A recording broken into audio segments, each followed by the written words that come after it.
അപ്പം നമുക്കിന്ന് pattern paper പരിചയപ്പെടാമേ. Pattern paper ഇതാണ് പാറ്റേൺ പേപ്പറേ. അപ്പം ഈ പേപ്പറിന് കടയിൽ 12 രൂപ വില അടുപ്പിച്ച് വരും. ഇത് വെച്ചിട്ടാണ് നമ്മൾ പാറ്റേൺ മേക്ക് ചെയ്യുന്നത്. പാറ്റേൺ മേക്കിങ് ഉപയോഗിക്കുന്ന പേപ്പറാണ്. ഇതിനെ ബ്രൗൺ പേപ്പർ എന്നാണ് പറയുന്നത്. പക്ഷേ കടയിൽ ചെന്ന് ചോദിക്കുമ്പോൾ ബ്രൗൺ പേപ്പർ എന്ന് പറഞ്ഞാൽ നമ്മൾ ബുക്ക് പൊതിയുന്ന പേപ്പർ ആയിരിക്കും അവർ തരുന്നത്. അതല്ല, ഇത് നല്ല വലിപ്പമുള്ള ബ്രൗൺ പേപ്പറാണ്. അപ്പോൾ ഇതിൻ്റെ നടുക്കൂടെ ഇങ്ങനെ ഗ്രെയിൻ ലൈനൊക്കെ പോയിട്ടുണ്ട്. ഇതിന് കടയിൽ ഒരു 12 രൂപ വില വരും. അപ്പോൾ ഇനി നമ്മൾ ഈ പാറ്റേൺ മേക്കിങ്ങിൻ്റെ സമയത്ത് നമ്മൾ കുറച്ച് സിമ്പിൾസ് ഉപയോഗിക്കും. എന്തൊക്കെ സിമ്പിൾസ് എന്ന് വെച്ചാൽ നമുക്ക് ആ സിമ്പിൾസ് ഒക്കെ എന്താണെന്ന് നോക്കാം. അതായത് ഡാറ്റ് point, seam allowance, place of pocket, അങ്ങനെ കുറേ സിമ്പിൾസ് ഉണ്ട്. ആ സിമ്പിൾസ് ഒക്കെ നമ്മൾ എങ്ങനെയാണ് വരച്ച് അടയാളപ്പെടുത്തുന്നതെന്ന് കാണിച്ചു തരാമേ. അപ്പം ആദ്യമായിട്ട് ഒന്നാമത്തെ സിമ്പിൾ എന്ന് പറയുന്നത് ഡാറ്റ് പോയിന്റ് ആണ്. ഡാറ്റ് പോയിന്റ് നമ്മൾ പാറ്റേൺ മേക്കിങ്ങിൽ അടയാളപ്പെടുത്തുമ്പോൾ എങ്ങനെയാണെന്ന് നോക്കാം. ഇങ്ങനെ ഒരു റൗണ്ട് വരച്ചിട്ട് അതിൻ്റെ നടുക്കൊരു ഡാർക്ക് റൗണ്ട്, അതാണ് നമ്മൾ ഡാറ്റ് പോയിന്റിനായിട്ട് ഉപയോഗിക്കുന്നത്.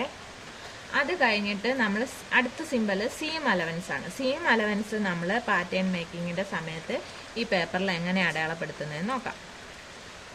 അപ്പം അടുത്തത് സീം അലവൻസ് ഇങ്ങനെയാണ് അടയാളപ്പെടുത്തുന്നത്. അത് കഴിഞ്ഞിട്ട് പ്ലേസ് ഓഫ് പോക്കറ്റ്. അപ്പം പോക്കറ്റ് വെക്കുന്ന സ്ഥലത്ത് നമ്മൾ എങ്ങനെയാണ് ഇത് സിമ്പിൾ കൊടുക്കുന്നതെന്ന് നോക്കാം പാറ്റേൺ മേക്കിങ്ങിൻ്റെ സമയത്ത്. അതായത് ഇങ്ങനെ കുറച്ച് ഡാറ്റ് ലൈൻ, അതായത് പോക്കറ്റിൻ്റെ ഷേപ്പിൽ തന്നെ ഡാറ്റ് ലൈൻ വരച്ചിട്ട് ഇങ്ങോട്ട് ഈ സൈഡിലൊരു ആരോയും ഈ സൈഡിൽ ഇങ്ങനെ ഒരു ആരോയും കൊടുക്കുന്നു. എന്നിട്ട് ഈ വരച്ചേക്കുന്ന പോലെ തന്നെ ഒരു റൗണ്ടും അതിൻ്റെ നടുക്കൊരു ഡാർക്ക് റൗണ്ടും ഇങ്ങനെ കൊടുക്കും. അടുത്തത് കട്ടിംഗ് ലൈനാണ്. കട്ടിംഗ് ലൈൻ എങ്ങനെയാണെന്ന് വെച്ചാൽ ഡാറ്റ് ലൈൻ, നേരെയുള്ള ഡാറ്റ് ലൈനിനെയാണ് നമ്മൾ കട്ടിംഗ് ലൈനായിട്ട് ഉപയോഗിക്കുന്നത്. അത് കഴിഞ്ഞ് ഇനി സ്റ്റിച്ചിങ് ലൈൻ എങ്ങനെയാണെന്ന് നോക്കാം. സ്റ്റിച്ചിങ് ലൈൻ എന്ന് പറയുമ്പോൾ നമ്മൾ തുണി കൂടെ സ്റ്റിച്ച് ചെയ്യുന്ന ആ വരയാണ് നമ്മൾ സ്റ്റിച്ചിങ് ലൈൻ എന്ന് പറയുന്നത്. അതിന് നമ്മൾ നേരെ ഡാറ്റൊന്നുമില്ല, നേരെ ഒരു വരയാണ് കൊടുക്കുന്നത്. അത് കഴിഞ്ഞ് ഗ്രെയിൻ ലൈനാണ്. ഗ്രെയിൻ ലൈൻ എന്ന് വെച്ച് കഴിഞ്ഞാൽ തുണിയുടെ നീളവും വീതിയും നമുക്ക് തിരിച്ചറിയാൻ വേണ്ടിയിട്ടാണ്. അപ്പം ഈ പേപ്പറിൻ്റെ അകത്ത് ഗ്രെയിൻ ലൈൻ എന്ന് പറയുമ്പം ദാണ്ട് ഈ പേപ്പറിൻ്റെ അകത്ത് കാണാൻ പറ്റും ഇങ്ങനെ കുറേ ലൈൻസ് ഉണ്ട് ഈ പേപ്പറിൽ. ആ ലൈൻസിനെയാണ് ഗ്രെയിൻ ലൈൻ എന്ന് നമ്മൾ പറയുന്നത്. അപ്പം നമ്മൾ ഇങ്ങനെയാണ് തുണിയിട്ട് വെട്ടുന്നതെങ്കിൽ ഇങ്ങനെ ഗ്രെയിൻ ലൈൻ കൊടുക്കും, ഇങ്ങനെയാണ് വെട്ടുന്നതെങ്കിൽ ഇങ്ങനെ ഗ്രെയിൻ ലൈൻ കൊടുക്കും. അപ്പം അങ്ങനെയാണ് ഗ്രെയിൻ ലൈൻ അടയാളപ്പെടുത്തുന്നത്. അടുത്തത് ഫോൾഡ് ലൈനാണ്. ഫോൾഡ് ലൈൻ എന്ന് പറയുമ്പം നമ്മൾ മടക്കേണ്ട ഭാഗത്തിനെയാണ് ഫോൾഡ് ലൈൻ. അതായത് തുണി ഇങ്ങനെ രണ്ടായിട്ട് മടക്കിയിടുന്ന ഈ ഭാഗത്തിന് ഫോൾഡ് ലൈൻ കൊടുക്കണം. അപ്പം തുണി മടക്കുന്ന ഭാഗത്തിന് നമ്മൾ കൊടുക്കുന്ന ആ ഫോൾഡ് ലൈന് ഇങ്ങനെയാണ് അടയാളപ്പെടുത്തുന്നത്. അത് കഴിഞ്ഞിട്ട് നമ്മൾ ഷോൾഡറിൻ്റെ പോയിന്റ് അടയാളപ്പെടുത്തുന്നത് എങ്ങനെയാന്ന് നോക്കാം. അതായത് ഇങ്ങനെ ഡാർക്കായിട്ട് ഇങ്ങനെ ഒരു റൗണ്ട് വന്നിട്ട് ഇങ്ങനെ ഡാർക്ക് വന്നിട്ട് ഇങ്ങനെ ഒരു ഇൻവെർട്ടിക്കൽ കോമ അങ്ങനെ എന്തോ പറയുമല്ലോ, അങ്ങനത്തെ ഒരു കോമ പോലത്തെ ഡാർക്കായിട്ടുള്ളതാണേ.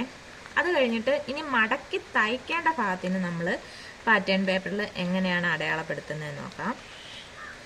മടക്കി തയ്ക്കേണ്ട ഭാഗമാണ്. മടക്കി തയ്ക്കേണ്ട ഭാഗത്തിന് ഇങ്ങനെ ഒരു കോളം വരച്ചിട്ട് നല്ല ഡാർക്ക് ആക്കുവേ.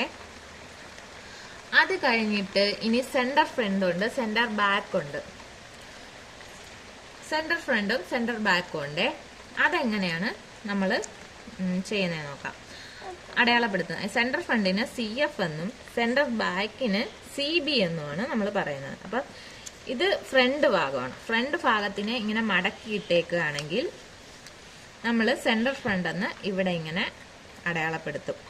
അതായത് ഇതാണ് സെന്റർ ഫ്രണ്ട് ലൈൻ. ഇത് നമ്മുടെ കഴുത്തിന്റെ ഭാഗവും ഇത് നടുവേ മടക്കിയിട്ടേക്കുന്ന ഭാഗവും ആണ് സെന്റർ ഫ്രണ്ട് ലൈൻ. അപ്പം ഇത് സെന്റർ ഫ്രണ്ട് ലൈൻ എന്ന് പറയും.